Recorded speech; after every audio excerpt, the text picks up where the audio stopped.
அருட்பெருஞ்சோதி அருட்பெருஞ்சோதி தனி பெருங்கருணை அருட்பெருஞ்சோதி.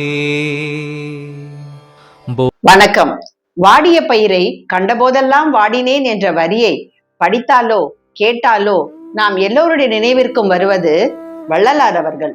ராமலிங்கம் அவருடைய இயற்பெயர். கடலூருக்கு அருகே அமைந்திருக்கக்கூடிய கிராமம் மருதூர். ராமையா சின்னம்மை தம்பதிக்கு 5வது குழந்தையாக பிறந்தார். அவர் பிறந்த 6 மாதத்திலே அவர் தந்தை இறந்து விடுகிறார். அதற்கு பிறகு சென்னை 7 கிணறு வீராசாமி பிள்ளை தெருவில் தன்னுடைய மூத்த சகோதரனுடைய ஆதரவில் வளர்ந்து வருகிறார். 4 வயது இருக்கும்போதே அவருக்கு ஆரம்ப கல்வியை அளிக்கிறார் அவருடைய சகோதரர். ஆனால் ராமலிங்கத்துக்கோ கல்வியில் நாட்டமே இல்லை. ஆன்மீகத்தில் தான் ஈடுபாடு காட்டினார். வகுப்பு முடிந்ததும் கந்தக்கோட்டம் சென்று முருகனை வணங்குவாராம்.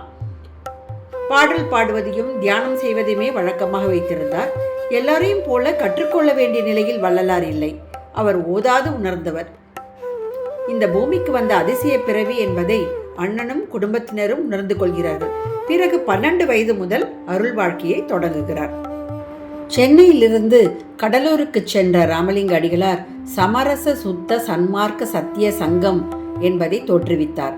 கடவுள் ஒருவரே, அவர் ஜோதி வடிவானவர், ஜீவகாருண்யம், பிற உயிர்களின் பசி போக்குதல், சாதி சமய வேறுபாடுகளற்ற சமுதாயத்தை உருவாக்குவது போன்ற கொள்கைகளை பரப்பி வந்தார். சாதி மதம் ஏழை பணக்காரன் என்ற வித்தியாசம் இல்லாமல் அனைவரையும் தாக்கும் பிணி பசி என்று நம்பியவர் வள்ளலார். அவர்கள் அதை போக்குவதே மாபெரும் தர்மம் என்று போதனை செய்தார். அதற்கு தானே எடுத்துக்காட்டாக அமையுமாறு கடலூரில் சத்திய தர்மசாலையை நிறுவினார். அவர் கையால் மூட்டப்பட்டதுதான் அங்கு உள்ள அணையா அடுப்பு. இன்று வரை தர்மசாலை எந்த சூழ்நிலையிலும் நெருப்பு அணைந்ததில்லை. 3 வேளையும் சமைக்கப்பட்டு ஆயிரக்கணக்கானோருக்கு அன்னதானம் வழங்கப்பட்டு வருகிறது.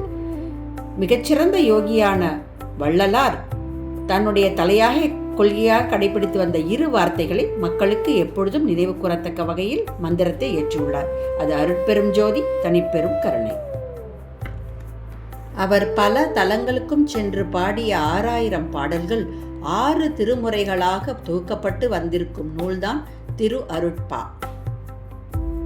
ராமலிங்க அடிகளார் 1874 ஆண்டில் தன்னுடைய 51வது வயதில் கடலூர் மாவட்டம் மேட்டுக்குப்ப பகுதியில் உள்ள சித்திவளாக அறையில் தன்னை பூட்டிக் கொண்டு அவர் அடிக்கடி வலியுறுத்தும் மரணமில்லா பெருவாழ்வு என்பது போல் சீடர்களிடம் இந்த அறையை திறக்க வேண்டாம் என்று கூறி, நான் இனி எல்லா உலகங்களிலும் கலந்திருப்பேன் என்று கூறி ஜோதியுடன் 2 கலந்து விட்டார்.